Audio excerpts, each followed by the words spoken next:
मैंने कलकत्ता के इंसिडेंट पे अपनी टिप्पणी करी है, अपने रखे हैं। यहाँ पे मैं डिस्ट्रैक्ट नहीं करना चाहता हूँ। दुख की बात यह है कि कल राहुल गांधी ने कहा कि ये पूरा विषय एक डिस्ट्रैक्शन है। मैं यहाँ इस मामले में आया हूँ। अब मैं जानता हूँ कि आप इस मामले को उठवाना नहीं चाहते हो, आप डिस्ट्रैक्ट कराना चाहते हो। मतलब बंगाल में बेटी के लिए न्याय की लड़ाई डिस्ट्रैक्शन है और राहुल गांधी की देखा देखी राकेश टिकैत जो इनके करीबी नेता है, इंडिया अलायंस के बहुत ही चहेते नेता है, वो कहते हैं कि ये षड्यंत्र है ममता बनर्जी की सरकार के खिलाफ। यहाँ पे मैं डिस्ट्रैक्ट नहीं करना चाहता हूँ, इसलिए मैं यहाँ इनका मामला उठाने आया हूँ। लास्ट क्वेश्चन, आज सुप्रीम कोर्ट ने डॉक्टर से कहा है कि अपना प्रोटेस्ट एंड करना है। एज एलओपी आपका क्या व्यू है? सुप्रीम कोर्ट ने डॉक्टर से कहा अपना स्ट्राइक एंड करना है। एज एलओपी आप देखिए भैया, मैं यहाँ इस मामले में आया हूँ सर। अब मैं जानता हूँ कि आप इस मामले को उठवाना नहीं चाहते हो, आप डिस्ट्रैक्ट कराना चाहते हो, क्योंकि आप दलितों की बात नहीं रखना चाहते। देखिए, आज पूरे देश में एक न्याय के लिए लड़ाई चल रही है। बंगाल में जो आरजीकर मेडिकल कॉलेज में रेप और हत्या हुई, इस पर माननीय सुप्रीम कोर्ट ने भी संज्ञान लिया। हाई कोर्ट के बाद सुप्रीम कोर्ट ने पश्चिम बंगाल की सरकार को फटकार लगाई कि किस प्रकार से वो इंस्टीट्यूशनल संस्थागत कवर अप कर रहा है और बेटी बचाओ या बेटी को न्याय दिलाओ नहीं, बल्कि बलात्कारी बचाओ और सबूत मिटाओ कर रहा है।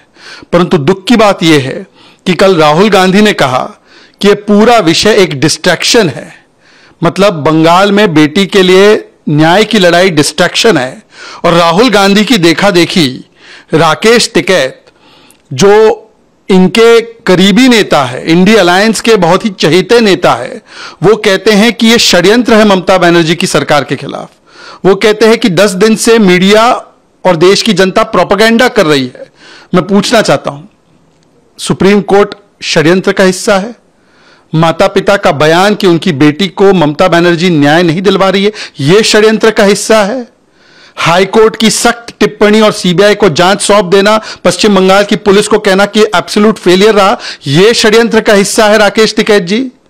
या यह षड्यंत्र का हिस्सा है जो उसके लिए लाखों लोग सड़कों पर उतरे हैं, बेटी के लिए न्याय मांग रहे हैं?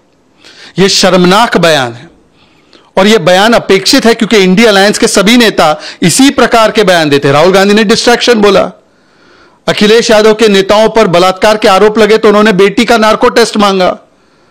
तो आज सवाल बनता है कि इंडिया अलायंस के नेतागण क्या राकेश टिकैत पर कुछ बोलेंगे, क्या खंडन करेंगे?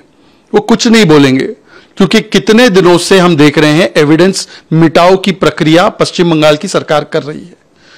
किस प्रकार से पश्चिम बंगाल की पुलिस लोगों की आवाज दबा रही है।